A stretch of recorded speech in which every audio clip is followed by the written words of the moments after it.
माधोपुर गांव में दीनाचंद नाम का एक चालाक और लालची सेठ रहता था। वो गांव के बेहद गरीब लोगों को ठगता था।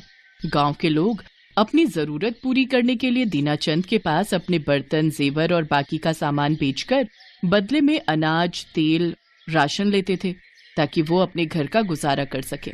दीनाचंद की दुकान में देवी लक्ष्मी का एक चित्र लगा हुआ था। दीनाचंद जब भी बेईमानी करने लगता तो सोचता कि देवी लक्ष्मी तो उसके साथ हैं और उस पर देवी लक्ष्मी की बहुत कृपा है, तभी उसके घर में धन दौलत की कोई कमी नहीं है। इसीलिए वो रोजाना गांव वालों को धोखे से ठगता रहता था। दीनाचंद के पास एक तराजू था जिसमें वो गांव वालों की लाई हुई चीजें और एक तरफ अनाज की बोरियां और राशन रखकर तोलता।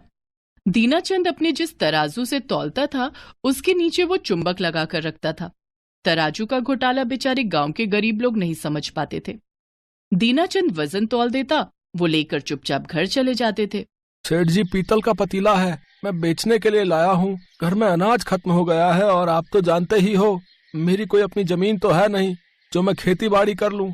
आपके भरोसे ही हमारा घर चलता है मालिक। आप इस पतीले के बदले मुझे अनाज और चावल दे दो मालिक। अगर थोड़े बहुत पैसे ऊपर नीचे हो तो थोड़ी चीनी भी दे देना।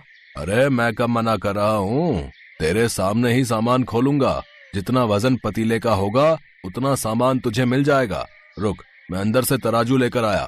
बस फिर क्या था, दीनाचंद दुकान के अंदर गया और उसने अपना तराजू उठाया और पतीले का वजन तोलने लगा। मालिक, ये क्या दे रहे हो? क्या दे रहा हूँ? तूने पतीला दिया ना, उसके बदले तुझे अनाज की बोरी दे रहा हूँ। ये पकड़, 5 किलो गेहूं है। अच्छा, पतीला तो बहुत भारी था। ठीक है, आप ये दे दो। सेठ दीनाचंद ऐसे ही रोजाना बहुत से गांव वालों को लूटकर अपना घर भर रहा था। लक्ष्मी माता, बस इसी तरह मुझ पर अपनी कृपा बनाए रखना। मैं गांव वालों का भला करता रहूं और आप मेरा भला करती रहो। मुझे और कुछ नहीं चाहिए। दीनाचंद की मक्कारी से भरी सारी बातें बैकुंठ लोक में माता लक्ष्मी और भगवान विष्णु भी सुन रहे थे। देवी लक्ष्मी, ये साहूकार तो अति चतुर है। देखिए किस तरह से गांव वालों को चकमा दे रहा है। आपको इसे सबक सिखाने के लिए कुछ तो करना ही होगा। आप ठीक कह रहे हैं स्वामी। जब भक्त अपनी राह से भटक जाते हैं और ईमानदारी को छोड़कर बेईमानी का मार्ग अपनाते हैं तो भगवान को भी उन्हें सीधे रास्ते पर लाना होता है। अब मुझे ही कुछ करना होगा ताकि मेरा भक्त साहूकार दीनाचंद सही मार्ग पर आ जाए। अरे भोला, ये तराजू कितनी धूल खा रहा है, जरा इसे अच्छे से धोकर रख दे। मालिक, रोज तो धोता हूँ, रोजाना धो धोकर तराजू घिस जाएगा। तुझे जितना बोला है उतना कर। चुपचाप तराजू को धोकर यहाँ ला। दीनाचंद जैसे ही तराजू रखता है, एक गांव वाला उसके पास आता है। सेठ जी, मुझे राशन की बहुत जरूरत है। मेरी बेटी की शादी है, बारात के लिए खाने का इंतजाम करना है। मेरे पास ये कुछ बर्तन हैं, आप इनके बदले मुझे अनाज, राशन और घी तेल दे दो। हाँ हाँ, मैं तो देने के लिए ही बैठा हूँ। तुम सबकी मदद करने के लिए ही तो मैंने ये दुकान खोल रखी है। रुक, अभी मैं इन बर्तनों को तराजू में तोल देता हूँ। दीनाचंद बर्तनों की तोल के बराबर सामान तराजू में रखता जाता है, पर बर्तनों के वजन जितना सामान का भार अभी हुआ ही नहीं था। ये देखकर दीनाचंद हैरान रह जाता है। अरे भोला, कहीं तू गलती से चुंबक लगाना तो नहीं भूल गया? नहीं मालिक, वो देखिए ध्यान से, चुंबक तो अभी भी लगा हुआ है। अच्छा, पता नहीं, ये वजन तो बराबर ही नहीं हो रहा। इसके बर्तन इतने भारी कैसे हो गए? बर्तनों का वजन भला अधिक क्यों ना होता? तराजू पर तो देवी लक्ष्मी विराजमान थी। देवी लक्ष्मी दीनाचंद को सबक सिखाना चाहती थी ताकि किसी गरीब का नुकसान ना हो, और वो मंद मंद मुस्कुराने लगी। बर्तनों का भार बढ़ता ही गया और फिर अपने चमत्कार से देवी लक्ष्मी ने अपना वजन सामान के बराबर कर दिया। दीनाचंद अपना सिर पकड़ कर रह गया। अब तो वो गांव वालों को लूटता रहता था, पर आज पहली बार वो लुट गया था। वो गांव वाला खुशी खुशी ढेर सारा सामान लेकर अपने घर लौट जाता है। अब तो रोजाना ही ऐसा होने लगा।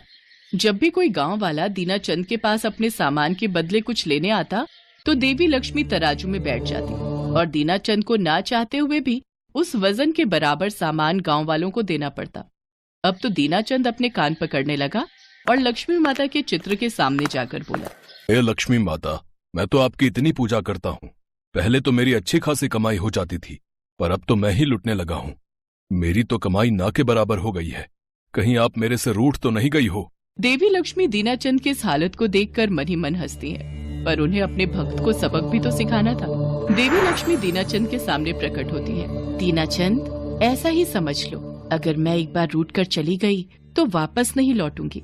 फिर तुम्हारे पास जो भी ये धन दौलत कमाई हुई है सब मेरे साथ ही चली जाएगी। तुमने गरीब गांव वालों को बहुत लूटा है। तुमने उनके साथ क्या बेईमानी की है ये सब मेरी आंखों से छुपा नहीं है।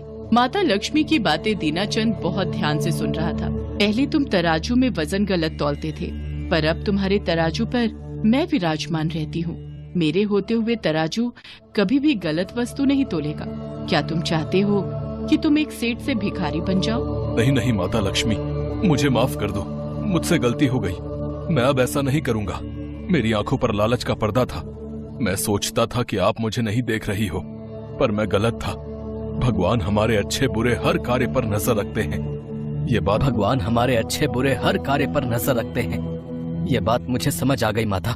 मैं वादा करता हूँ मैं अब किसी के साथ भी कोई बेईमानी नहीं करूंगा। सबको उनके हिस्से का बराबर सामान दूंगा। पर आप मुझसे रूठ कर न जाओ माता। मैं तुम्हें क्षमा करती हूँ, पर याद रहे यदि ऐसा दोबारा हुआ तो फिर मैं तुम्हें क्षमा नहीं करूँगी। जाओ और जितने भी गांव वालों के साथ तुमने गलत किया है उनकी मदद करो, ताकि वो सब तुम्हें दुआएं दें। गरीबों को दान पुण्य करो, हमेशा मजबूर लोगों की सहायता करो, तो मेरा आशीर्वाद सदैव तुम पर बना रहेगा। इतना कहकर देवी लक्ष्मी अंतर्ध्यान हो गई। दीनाचंद ने अपने तराजू से चुंबक को हटाकर फेंक दिया। दीनाचंद ने घोटाला करना बंद कर दिया। अब वो सब गांव वालों को पूरी ईमानदारी से सामान के बदले राशन और अनाज देने लगा। दीनाचंद ने अब दान पुण्य करना भी शुरू कर दिया। अब वो ईमानदारी की जिंदगी बिताने लगा था। उसे ऐसा करते देख देवी लक्ष्मी और भगवान विष्णु दोनों मुस्कुरा रहे थे।